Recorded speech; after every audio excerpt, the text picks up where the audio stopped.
Assalamualaikum anak-anak. Kalian tahu nggak sih apa itu nasionalisme? Apa ya, Bu? Nasionalisme itu yang kebangsaan ya, Bu? Apa? Iya? Oh, benar. Kalau gitu dengerin baik-baik penjelasan ibu ya. Assalamualaikum warahmatullahi wabarakatuh. Halo teman-teman semuanya.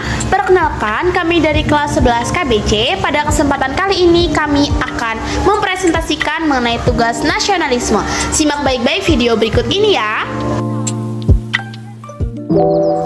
Nasionalisme dalam Kamus Besar Bahasa Indonesia adalah paham atau ajaran untuk mencintai bangsa dan negara sendiri. Secara etimologi, nasionalisme berasal dari kata nasional dan isme, yaitu paham kebangsaan yang mengandung makna kesadaran dan semangat tanah air, memiliki kebanggaan sebagai bangsa atau memelihara kehormatan bangsa, memiliki rasa solidaritas tanah air, persatuan dan kesatuan. Lahirnya kesadaran nasional dan tumbuhnya jiwa nasionalisme bangsa Indonesia dipengaruhi oleh dua faktor, yaitu faktor dari dalam dan faktor dari luar. Adapun faktor dari dalam yang menyebabkan tumbuhnya jiwa nasionalisme, pertama yaitu adanya persamaan nasib akibat imperialisme dan kolonialisme. Yang kedua yaitu kemenangan kejayaan masa lalu. Ketiga, munculnya kaum terpelajar, dan yang terakhir adalah kemajuan dalam bidang politik, sosial, ekonomi, dan kebudayaan.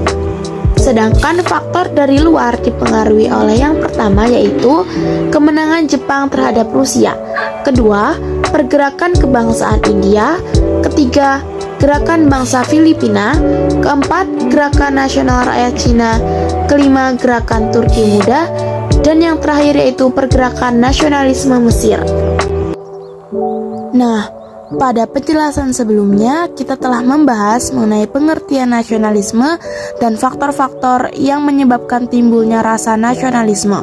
Pada kesempatan kali ini, kita akan membahas mengenai pengaruh nasionalisme Indonesia pada masa kini. Yang pertama yaitu saat perkembangan nasionalisme di Indonesia.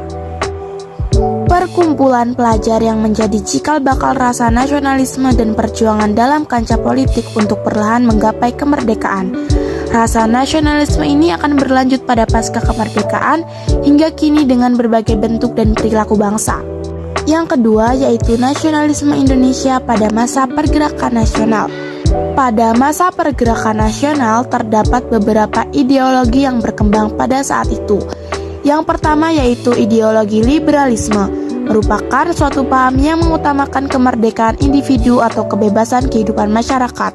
Yang kedua yaitu ideologi nasionalisme, yaitu yang menjadi dasar perjuangan PNI yang diketuai oleh Insinyur Soekarno pada kala itu. Yang ketiga adalah ideologi komunisme, merupakan ideologi yang diperkenalkan pertama kali oleh Sneflit, seorang pegawai kereta api yang berkebangsaan Belanda. Selanjutnya ada ideologi demokrasi, yaitu merupakan ideologi yang pertama kali muncul di daerah Yunani dengan sistem demokrasi langsung. Artinya, rakyat ikut serta menentukan jalannya suatu pemerintahan.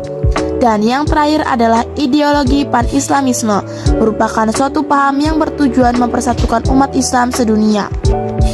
Adapun unsur-unsur nasionalisme di Indonesia, yang pertama yaitu kesatuan, kebebasan, kesamaan, kepribadian, dan yang terakhir adalah pencapaian-pencapaian dalam sejarah yang memberikan inspirasi dan kebanggaan bagi suatu bangsa.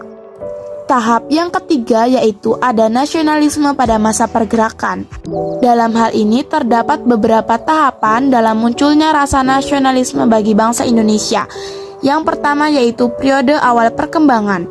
Pada periode ini, gerakan nasionalisme bangsa Indonesia diwarnai dengan perjuangan untuk memperbaiki situasi sosial budaya. Yang kedua yaitu periode nasionalisme politik. Pada periode ini, gerakan nasionalisme bangsa Indonesia lebih menekankan pada bidang politik untuk mencapai kemerdekaan. Yang ketiga yaitu periode radikal, di mana dalam periode ini gerakan nasionalisme Indonesia ditujukan untuk mencapai kemerdekaan, baik secara kooperatif maupun non-kooperatif. Dan yang terakhir ada periode bertahan. Pada masa periode bertahan, gerakan nasionalisme Indonesia lebih bersikap moderat dan penuh pertimbangan di mana sikap yang ditunjukkan lebih pada sikap reaktif sehingga organisasi-organisasi pergerakan berorientasi bertahan agar tidak dibubarkan oleh pemerintah Belanda. Dan tahap yang terakhir yaitu nasionalisme Indonesia pada masa awal kemerdekaan. Indonesia dihadapkan pada konflik pada awal kemerdekaan yaitu berupa kedatangan pihak asing yang memunculkan perlawanan di berbagai daerah. Kedatangan pihak sekutu pada awalnya disambut dengan sikap netral oleh pihak Indonesia. Akan tetapi setelah diketahui pasukan sekutu diboncengi oleh Nika, pihak Indonesia timbul secara curiga dan permusuhan dari pihak Indonesia pun terjadi. Dari adanya hal tersebut, maka timbullah rasa nasionalisme pada diri Indonesia untuk melawan pasukan sekutu. Baik teman-teman, itu tadi penjelasan mengenai materi nasionalisme. Terima kasih. Wassalamualaikum warahmatullahi wabarakatuh.